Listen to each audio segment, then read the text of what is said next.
all the costs of home ownership are going way up. And Americans, most of them, they don't buy the house. They buy the monthly payment. Doesn't matter what the house costs. What matters is what do they have to pay every month to live there? And that's going to go way up, even as prices go down. And of course, the falling prices creates a big problem for the people who own homes, who have borrowed against the homes, or a big problem for banks who have loaned against those homes. And now the homes lose value, and the guys that live there don't want to stay there.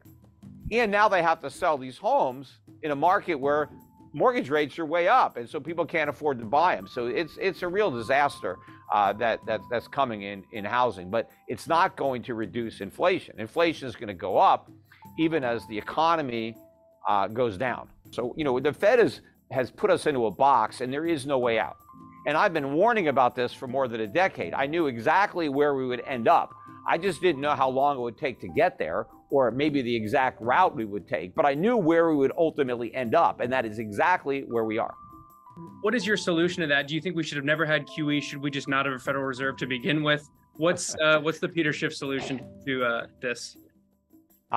Yes, we would be better off had we never created the Federal Reserve in 1913. But, it's possible that we could have created something even worse. But the way they originally envisioned the Federal Reserve wasn't that bad.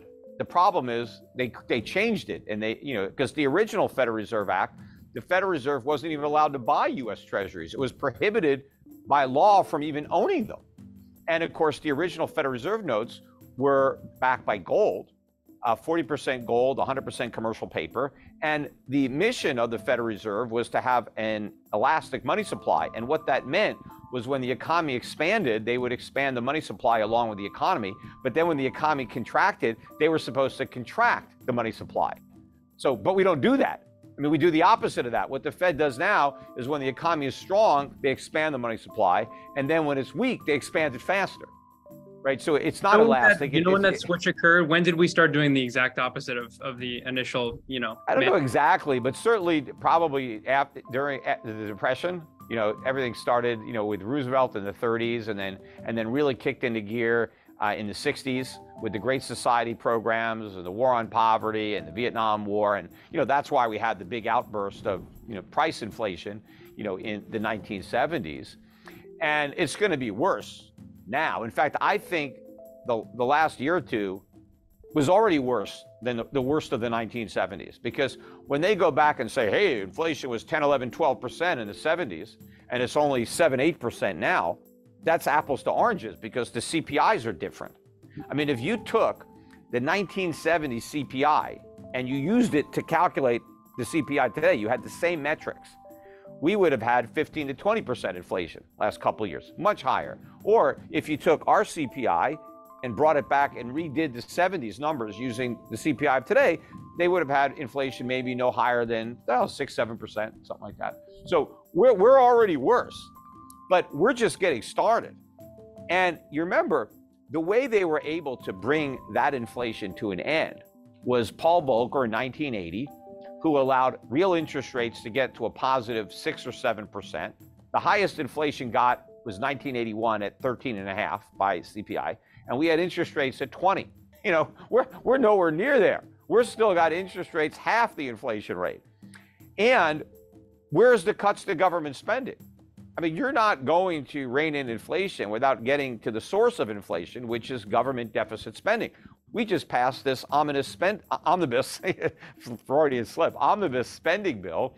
That's all financed by inflation. You can't fight inflation and create inflation at the same time.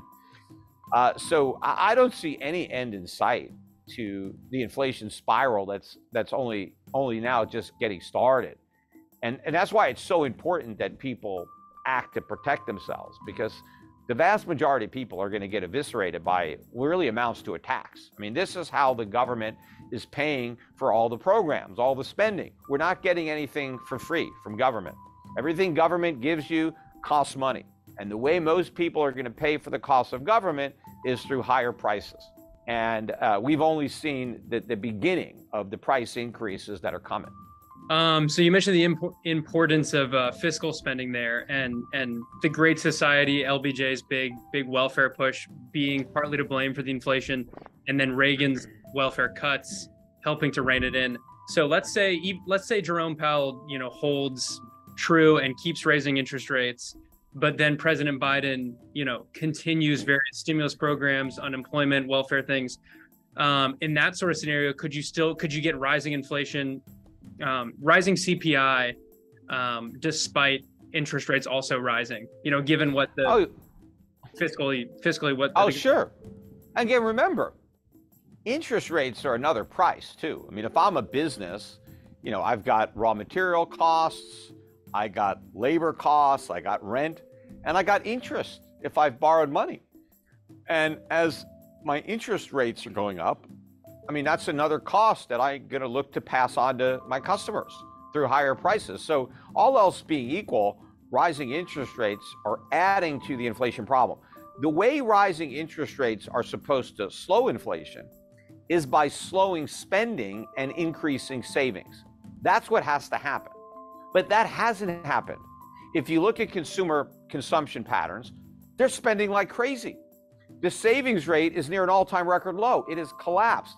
And credit card debt, mortgage debt, auto debt, student, all-time record high.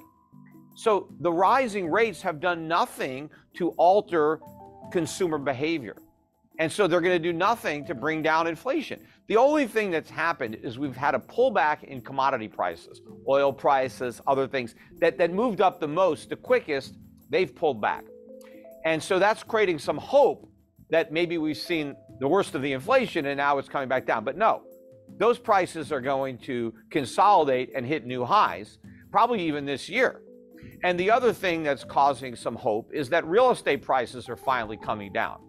But that doesn't matter, right? Real estate prices are not even part of the CPI. What's part of the CPI? Owner's equivalent rent. So, and that still has a long way to go up. But the other factors that are there, utilities are in there, insurance is in there, maintenance costs are in there. All those things are going to go up. So even if the price of a house goes down, let's say a house that was $400,000 comes down to $300,000. It's actually going to be more expensive to buy the $300,000 house than it was to buy a $400,000 house a couple of years ago, because the mortgage rate is much higher, your insurance cost is much higher, your maintenance, your property tax. I mean, all the costs of home ownership are going way up. And Americans, most of them, they don't buy the house. They buy the monthly payment. Doesn't matter what the house costs. What matters is what do they have to pay every month to live there?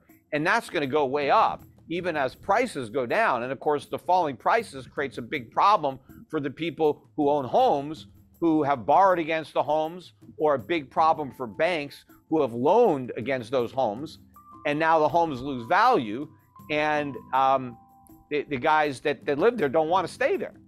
And now they have to sell these homes in a market where mortgage rates are way up. And so people can't afford to buy them. So it's a real disaster that's coming in housing, but it's not going to reduce inflation. Inflation is going to go up even as the economy goes down.